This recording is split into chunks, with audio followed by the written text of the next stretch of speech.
From EW Archives, a look back at Roger Moore's career as the best Bond. Legendary British actor Roger Moore has died at the age of 89 after an iconic career on the silver screen, including his record time as James Bond. This 2008 interview from EW takes a look back at Moore's career and how he became the best Bond. "Can I get you a drink, Mr. Moore?" The waiter stands there, secretly hoping that he'll say those 5 words known from the beaches of Rio to the bazaars of Cairo to the ski slopes of Jistog: vodka martini shaken, not stirred. "I'll have a Bloody Mary." Roger Moore is sitting in the posh dining room of New York City's St.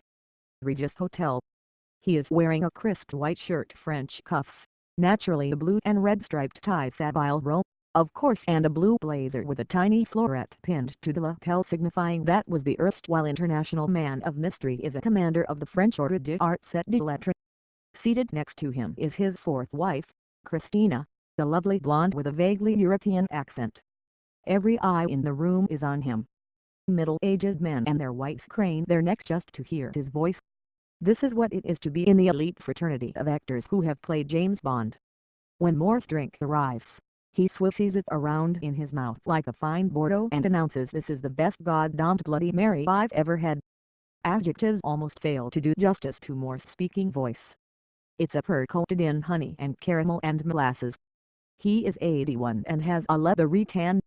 If you squint just a little, he doesn't look all that different from when we last saw him in a steamy shower, canoodling with Tanya Roberts in the closing scene of 1985's A View to a Kill. James! The last of his 7 debonair, sardonic turns, says 007. "I was 8 years old when I saw my first James Bond film. It was the summer of 1977. I consider myself blessed by the timing. The Spy Who Loved Me was not only the best Bond movie Moore ever made, an opinion he shares. By the way, it was also, thanks to the luscious Barbara Bach and the steel-toothed giant Jaws, one of the best films in the series. Moore was the first Bond I knew. Like anyone who grew up in the 70s, I'd later catch up with the older Connery films on TV. But they didn't compare.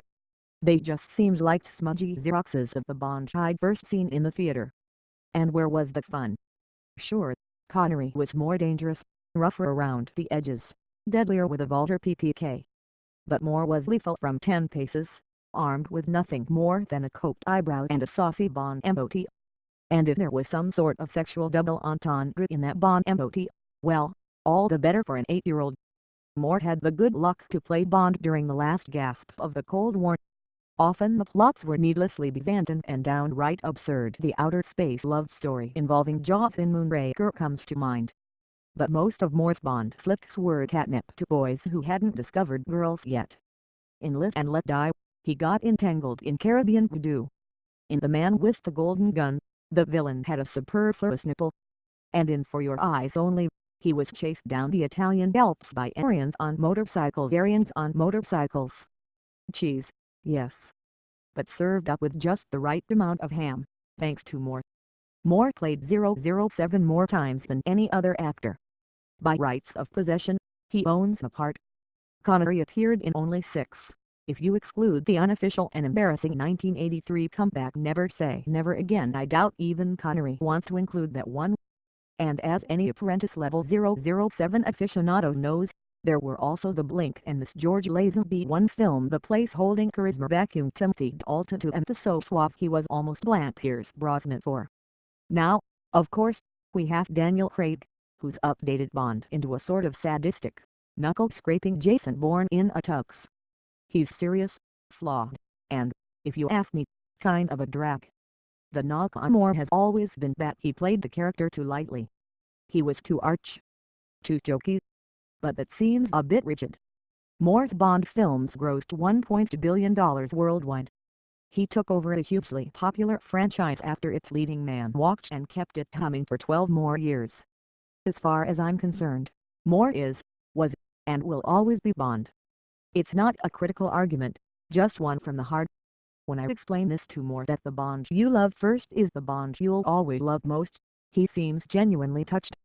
I think he even calls me dear boy before turning to Christina and saying, "Darling, get Sean on the phone. He needs to hear this." After ordering a couple of insanely expensive hamburgers, Moore and I dig into his 00 legacy.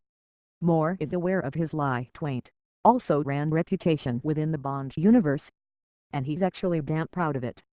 To be associated with success is absolutely wonderful, he says. If my first one, Live and Let Die, had not been a hit, people might have said, oh, he was the poor fellow who only made one, which is unfortunately what they say about George. Moore has just published a new memoir called My Word Is My Bond. The timing is no accident. He's smart enough to know that piggybacking its release on that of the 22nd Bond film, Quantum of Solace, is good business. Both in the pages of his book and in person, Moore, the only child of a policeman and homemaker, is a cheeky raconteur. Naughty anecdotes from the exotic, far-flung sets of his Bond films pour out of him, like the time when his View to a Kill co-star Grace Jones smuggled a very lifelike sex toy into bed during their on-screen love scene, or the fact that his diminutive man with the golden gun castmate Hervé de Leclerc had a sweet tooth for strippers from Hong Kong. Moore also tells a story that should get the legions of Connery purists shaken and stirred too. Namely, that he was considered for a role of 007 in 1962's Drive. No, before Connery was tapped. That's what they told me, at least, he says.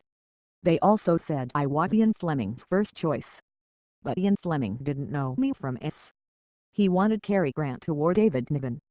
By the early 70s, Connery had grown weary of Bond and had become increasingly testy about the financial details of his contract. So Bond producer Cubby Broccoli came back to sniff around Moore, who had just wrapped the British TV series The Persuaders. In 1973, he offered the actor a three-picture deal.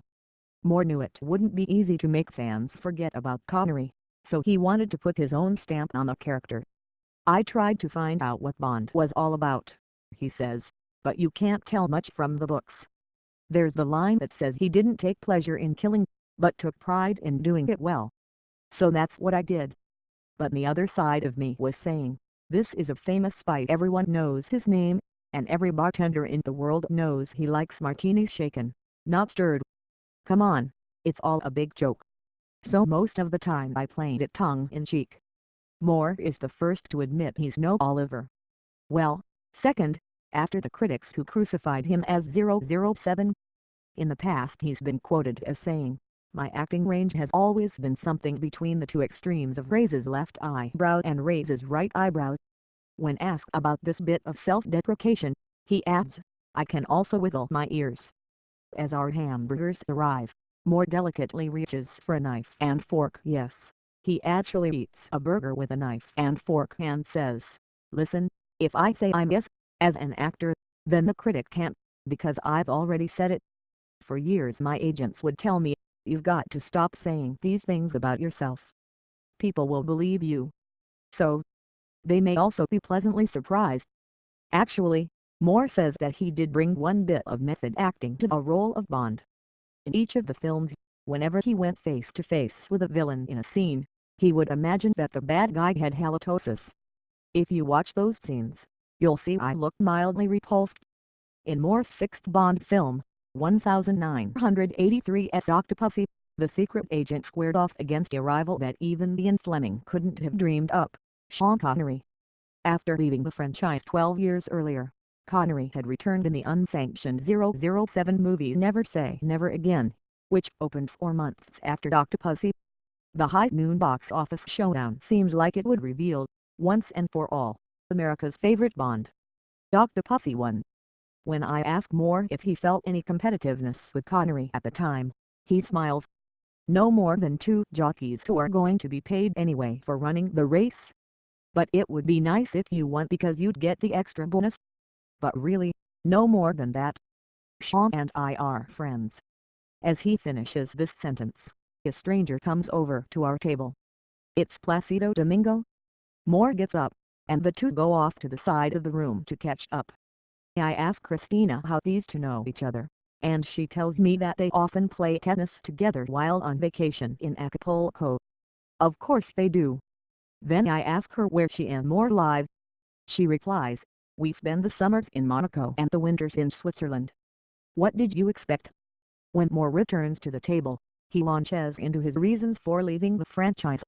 He twists open a mini bottle of ketchup, pours some on his burger, and then licks the rim of the bottle to catch a stray dollop. "It had been on my mind for a long time," he says. "I became very conscious that I was getting long in the tooth to play the great lover. Not that I ever needed Viagra," he says, shooting a rascal's grin at his wife. "I was 57 in the last one. You can see I was getting a little scraggy around the neck." Afterward, Moore made a few appearances in forgettable films, passed on a TV series with Burt Reynolds, and began working as an ambassador for UNICEF, which he continues to do today. But mostly he just wandered away from acting, happy to live the good life, ski, and play tennis. "I was not born with tremendous ambition," he admits. "And thank God, because my contemporaries who had ambition are all dead. It can kill you." Ambition or not, Moore has always worked hard not to criticize, or even comment on, the Bonds who came after him. He's too diplomatic for that, too classy. So when I ask him his opinion of the newer Model 007S, I'm not surprised that he waved the question off with his hand. But I ask again.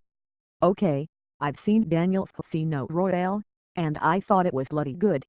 I saw bits of the Timothy Dalton ones, and I saw one of Pierce's, and I thought that was a bit phantasmagoric. Invisible Cars. They went too far.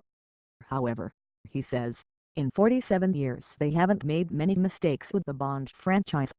They're clever enough to sense the trend. And the trend right now is for hard, gritty Bond. If that's the case, and the Bond movies reflect the times in which they're made, what does he think the Roger Moore Bonds were trying to say about the late 70s and early 80s? He thinks about it for a minute, then seems to grow frustrated. "People are always reading things into the films," he says. "But we set out to make entertainment. There's no hidden agenda. They're just wham bam, thank you ma'am, here comes a pretty girl, there goes a car chase, let's shoot a helicopter down." That's as deep as they got. Just then, a man in his 40s approaches. He hovers behind Moore, waiting for the right moment to say something.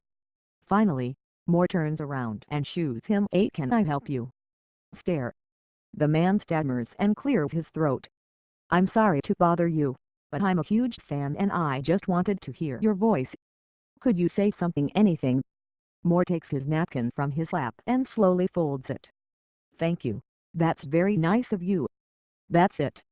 The man walks away, giggling, a childlike smile on his face. I ask Moore if he ever gets tired of this. Tired of the fact that wherever he goes, he'll always be hounded by people who want a piece of James Bond.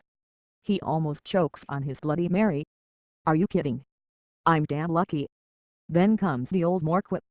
"I've been lucky," said the man as he stepped into the street. He crashes his hands together, mimicking the impact of an oncoming bus. His wife and I politely laugh. But our reaction isn't hearty enough. Moore wants more. So he calls upon the deadliest weapon in his arsenal and cocks his left eyebrow. Talk about a license to kill.